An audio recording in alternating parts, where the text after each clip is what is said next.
you know where the first church was? We think the day after Pentecost, right? When the church got started. Peter does that sermon. Thousands come to Christ, baptized right there on the spot. Okay? That's the start of the early church. Where's the first example of church? Group of people all together, being led by God through the difficulties of life. They got a preacher. They got a leader. What's his name? Moses. The Israelites. They're like a church, right? God calls them his chosen people. They are the forerunners of what will be his saved people. So we can actually look at them and get some idea of, hey, wonder, did they do anything right? Did they do anything wrong? Let's take that model forward and learn from it. Okay, now when I said Israelites, what did you first think if they're a model of the church? What did they do? Oh man, Moses had to be committed. It was like crazy stuff, right? He goes up on the mountain, he's speaking with God, and what are they doing? Making golden calves to worship. And you're like, that's not like the church. Well, hang on. I see an awful lot of the church in the Israelites. I see it. I see them and us and them. And we're going to talk about that. Let's get into a specific of it. So we get into Exodus. We've been into Genesis. You know, they came into Egypt to escape the famine. Joseph and he told the story about the 7 skinny cows eating the 7 fat cows, and Pharaoh had to drink all that kind of stuff, and he becomes second in charge. He brings all his family, Jacob's brothers and sisters, brings all them into Egypt so they won't starve to death. Well, they stayed there, and in over 400 years, what happens to them? Wow, they prosper. They get so prosperous, Egypt gets scared of them. Pharaoh dies, and the next Pharaoh is like, wow, who are all these dudes? They're getting so numerous, they're probably going to take us over. Okay? So what do? Enslave them. They subject them. For how long? 400 years. What does it sound like? They made their lives, Exodus 1, they made their lives bitter with harsh labor and brick and mortar, with all kinds of work in the fields. And all their harsh labor, the Egyptians worked them ruthlessly. During that long period, the king of Egypt died. The Israelites groaned in their slavery, and they cried out, and their cry for help because of their slavery went up to God. Are they having a good time? Hey, we're having a good time. Come join us in Egypt. It's a party. You'll like it. Is that what's happening? It's so bad that they cry out. Do they want in or do they want out? Okay. So what does God do? He raises up Moses. And so what happens then is, you know the rest of that. The 10 plagues. Crazy stuff, folks. I mean, you can't make this stuff up on TV. You're right there in it. You're walking along, and you walk by the Egyptian's house, and you're like, look at all them frogs. And you walk into your house, and there ain't a frog. Flies everywhere. None on me. You can't make this stuff up. It is fascinating, the things that are happening. God's all over this thing, right? On behalf of who? We want out. Okay? So this is interesting. Okay? And it says that when the Israelites saw the mighty hand of the Lord displayed against the Egyptians, the people feared their Lord and put their trust in him and in Moses, his servant. I keep telling you this stuff because it's going to go crazy weird in a different direction in just a minute. Okay? So Moses in 15 leads the Israelites from the Red Sea, and they get out. What did they leave Egypt with? It's supposed to be about like 2 million of them. 2 million folks. Like 70 is what they started with, and they're going to leave with 2 million folks. What do they leave with? Yeah, God so discombobulated Pharaoh that Pharaoh goes, get out and take all the wealth of Egypt with you. What else do they leave with? All the stuff they had. All their livestock and everything else. So they basically plunder Egypt without even raising a sword, and they walk out of there. They come to the Red Sea. What happens there? Yeah, God's got a couple of things in mind. First of all, you guys walk through on dry land, so he parts the Red Sea. They walk through. What would you be doing? I was talking about Sunday school. I'd be over there going like this.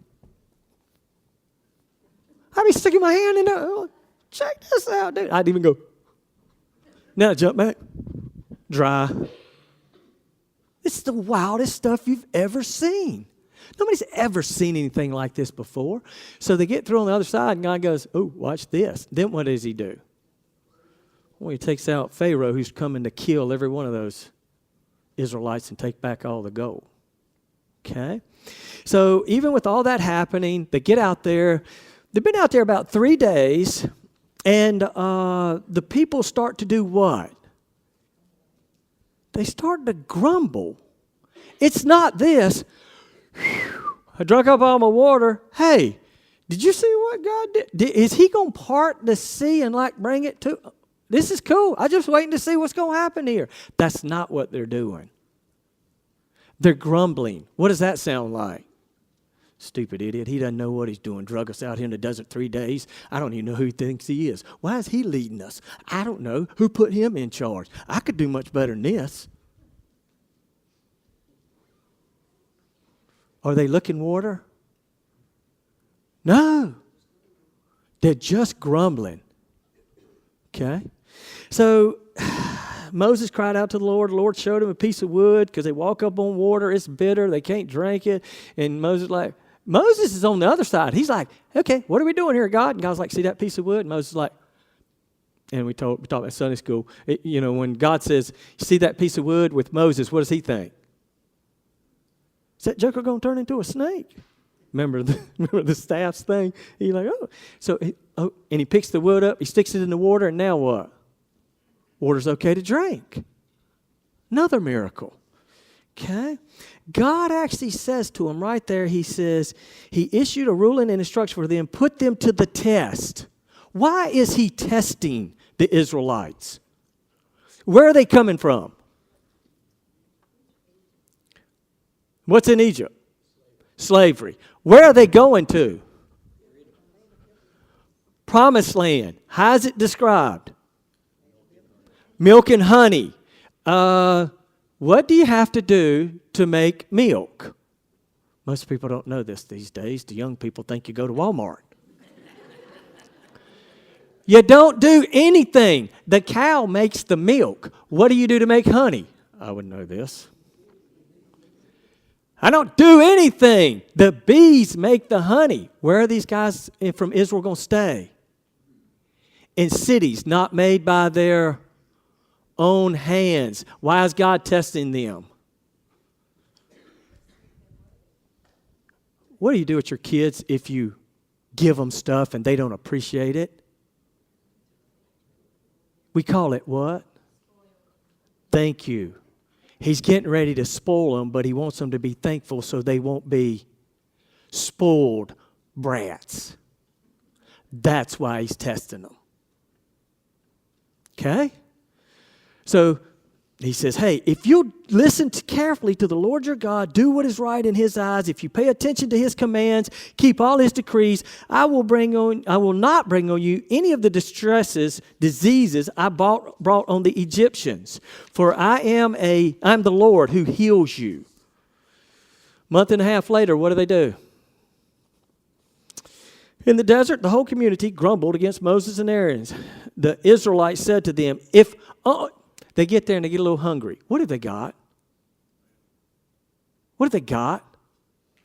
Livestock. They got their own livestock, and they're standing there going, hey, dude, we're hungry. How do we know we got livestock? Genesis, Exodus, Numbers. In Numbers, it says, and their livestock. They're walking through the desert going, we're starving to death. You didn't bring us any food. We ain't got nothing to eat. To the point that what does God do? He brings them manna from heaven, flies in quail into the desert. We were talking about in Sunday school, so they go on a quail hunt, right? There's one. No, God drops them at their feet. Why do quail fly into the desert? Yeah. Because there ain't no reason they'd go otherwise. To be food. God told them to do it. But this is what they say, guys, and we're getting kind of to it. And he says this. They say, if only we had, please get this. Because if the church is doing this today, we got problems. And folks, the church is doing this today. If only we had died by the Lord's hand in Egypt. There we sat around pots of meat and ate all the food we wanted. But you've brought us out here into this desert to starve this entire assembly to death. You have orchestrated a massive die-off. It's genocide. You're out to kill us all.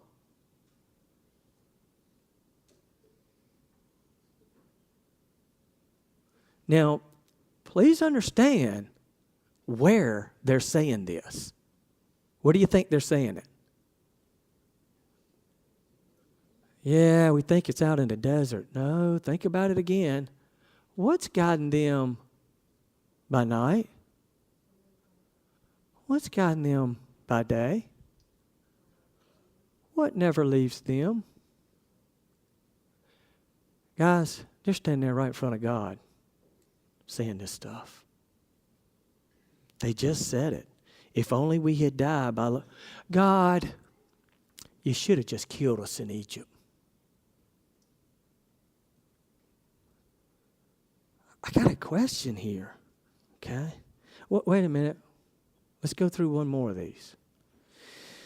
Numbers 11, the rabble with them. So there's somebody stirring the pot in this thing, literally. The rabble with them began to crave other food, and again the Israelites, the manna's just not good. You know what manna is, don't you? The closest thing we got to it on earth.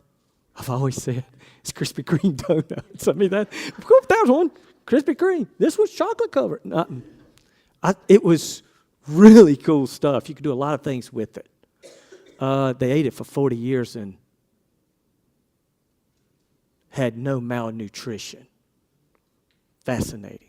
Guess who else ate it probably? They're in a desert. What are their livestock eating?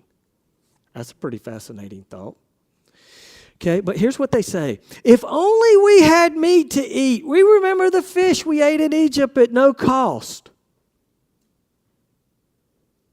Is that how it really was? Stuff was free in Egypt. Also, the cucumbers, melons, leeks, onions, and garlic. But now we have lost our appetite. We never see anything but this manna. What has happened to a people, to that people, that they would cry out to God to be rescued from slavery only to find that they'd rather go back en route to the promised land? What's happened to them? What do you think? No faith? I actually think they just forgot. I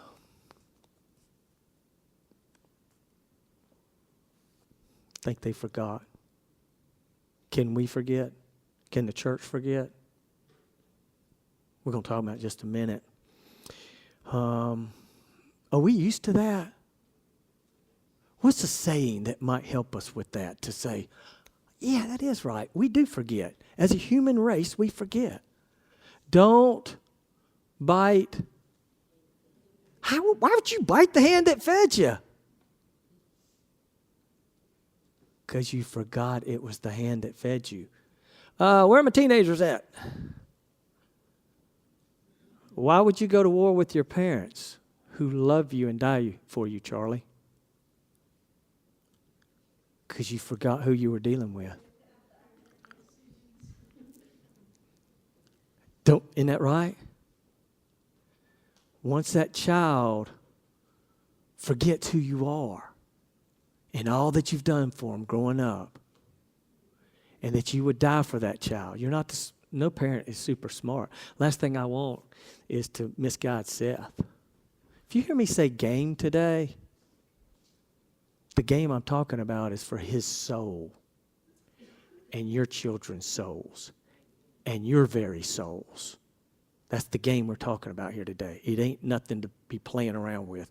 This is for all of it. Okay? So when we start looking at this thing, okay, we see that we can be forgetful. All I've done for you, and you treat me this way. What are you saying? You've forgotten who I was. Isn't that what Israel's doing? Where's church going to be in 50 years? I'm not going to be here. Where's it going to be, folks? Huh?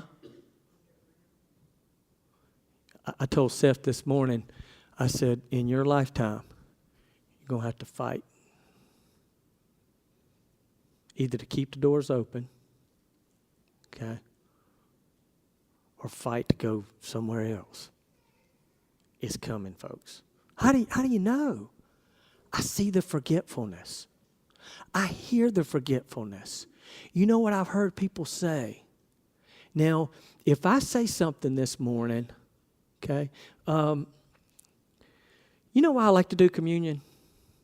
How many times do I do it? When I'm here, I jump in it. Why do I like to do it?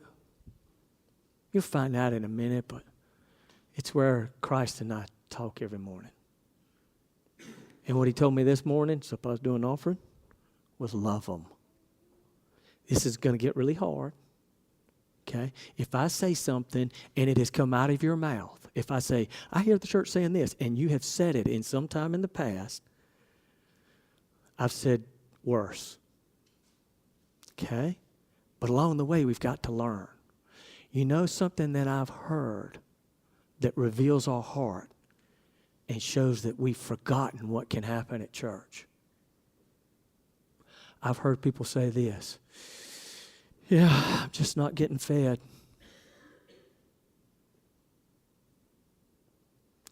Okay, rewind your morning. Go back to getting ready to come to church. I ask Seth now every time we come to church, what are you doing, man? Are you in the game? You a spectator. What are you doing? Okay? Rewind your morning. You're putting your tie on, you're putting your dress on, checking your hair and all that good stuff. Okay? And this time when you walk in the front door, you look, it's a shock. There's Christ. He's on the cross. I mean, he's there. Could he do that? Oh, he could easily be there. And when you walk in, what happens next?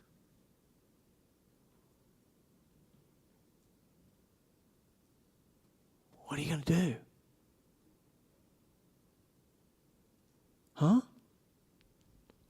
What would you do?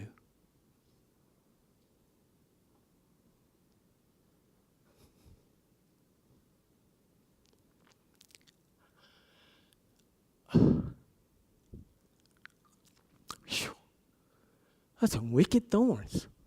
Okay? All right, so you walk in. You sit on the back row?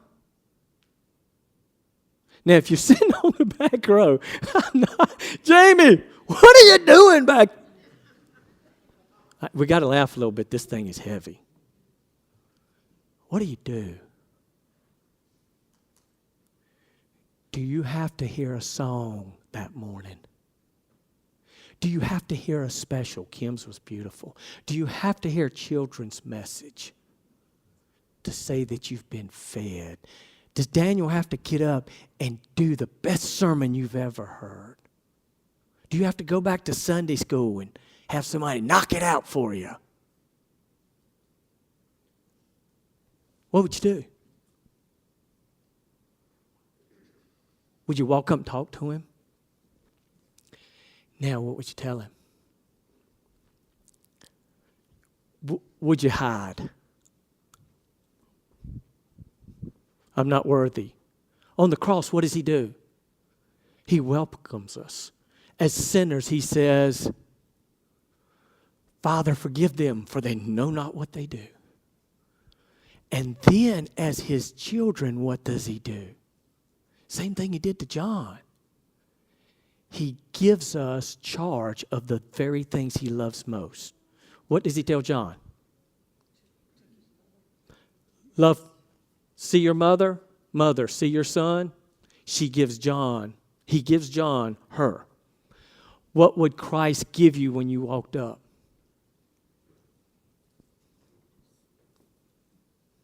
Each other. Because that's what he died for. We're the most valuable things he's got. Cool?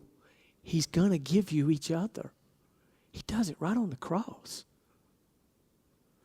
Okay? So, he is so real to me. Here, there. He's more real than you are. He actually gives me a spiritual check. When I sit here, I'm not looking at you.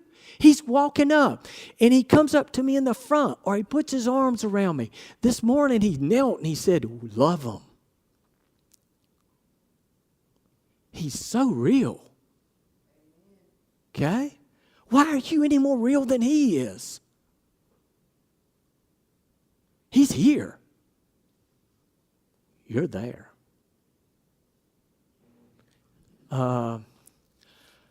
When would you leave? I actually visited a church, and I don't know what was going on in there. They set their watches. And when it came 12 o'clock, ding, ding, ding, ding, ding, ding, ding. Would you care what's going on at 12 o'clock if he's up there on that cross? Could you handle that every Sunday? I couldn't. It would. Whew.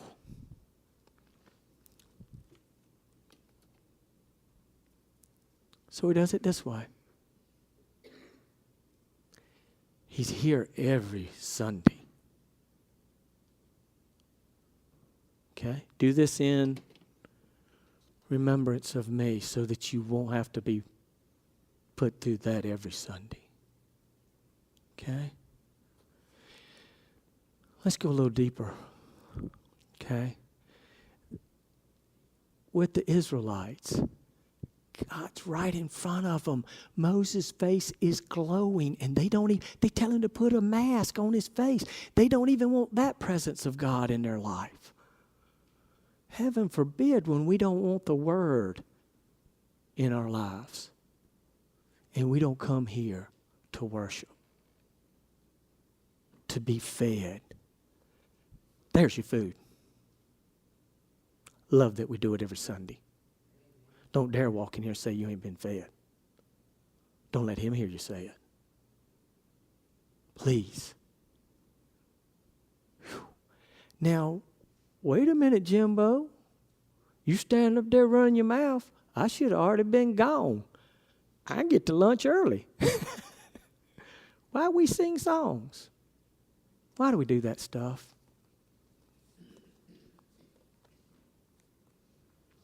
What do you think? You got to have that stuff to worship? Dude, I can look at that right there. I can sit down right here. Do it right by myself. So why do we do that? All right, let's give you another scenario. Next Sunday you walk in and you're like, you are peeking through the door. You're like, you're trying to see if he's up on the cross. This time he's not. Guess where he's at? He's sitting right here. Here he is. Right? Now what do? Jamie, do you sit on the back row? You want to know what church is? It's the game. It is on. He is here. The only spectator in the room should be him. Because we ask him, Jesus, get up there and give us a sermon. That's what I came for. Jesus says, I'd really like for you to tell them. What do we call that? It's a great commission. You tell them. So now what do? He's the spectator, and we're here now. Woo! Glad to see you. Hey, man, I am so excited. I got this Sunday school. Let your Holy Spirit bless that thing. I'm getting ready to go back and knock it out. Woo! Kim comes up and goes, check this out. Look, if you want to hit this thing with a little real sunshine and let it just spring up out of that cup for these kids, I'm going to be right up there. This is all for you. Brandon, little Jody, do what? Look, we got. Can I bring you some coffee? It's that simple, y'all. Daniel's like, this one's for you. Thank you for all you've ever done for me. I once worked in a body shop. Now I work in a heart shop. Choir, anybody doing music goes, it's amazing. And then they sing. I hope they hear how amazing it is, because that's who you are. It's the game, folks, and too many of us are missing it. The reason the Israelites moan and groan and don't even take care of business is they're spectators on the way to the promised land. And there ain't no such thing. That's why they go 40 years and all of them drop in the desert. James says it, faith without is, can you imagine walking in here, sitting somewhere out there in that hole, Jesus sitting right here, everything go down and you just get up and walk out?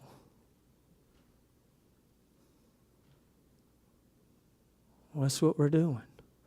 Now, do you have to go, well, I guess all of us have to be preachers? No. He's gifted you with different things. What does Kathleen do? Remember what she used to do when she could? Say it. Who ever got one of those? Who's ever got a card from Bonnie? Ding, ding, ding, ding. Hey, you know what I do, Jesus? I don't know what my gift is. You might tell me today, but here's what I'm doing. I'm writing cards. And then he tells her what those cards did in people's lives. He goes, you didn't know it, but the card you sent, that person was trashed that day. Okay? Takes all kinds of different things to happen to make a team go. Okay? You know what football is described as? We talked about it in Sunday school. Football is this. You'll like this, Brandon. It is 50,000 people sitting up in the stands on their rear ends that are in terrible need of exercise, screaming and hollering at 22 people on the field in dire need of rest. Go, go, go! Whew, it's tough work up here. Give me another hot dog. Guys down on the field. Stretcher, medic. Is that church? Wow, that's what the Israelites were. All right, guys, here's what I want you to do. I want you to do just like I have, and you're smarter than I am. Okay? Open your hearts up. Look at what we're doing. When I say the church, I was talking about the whole body of Christ. I've seen it in Ecuador. I've seen it in a bunch of states. I've seen it in different places. It's pretty cool. We're part of that. So, are we in the game? The craziest thing happens with fans these days. Oh, I didn't tell you, there was an announcement I left off. NC State, we will invite other schools. or inviting UNC to a consoling party. We know what it's like. What in the world? It's the craziest stuff in the world. Okay? I'm kidding. But have you noticed how fans these days, the spectators, folks, are sending players death threats? What is that all about? That's somebody that's not vested in the game. They hadn't sweated the first drop, hadn't put their bodies at risk, trying to claim victory for something that they have no right to. Here's the victory. What's winning? What's the best thing you could do? Come here. What if you did this? If he's sitting on the front row. Hey, come on. Hey, Jesus, I love this guy. I'll die for this guy, and I know you did. And I just want you to meet him. Witness. That's the game. That's the game.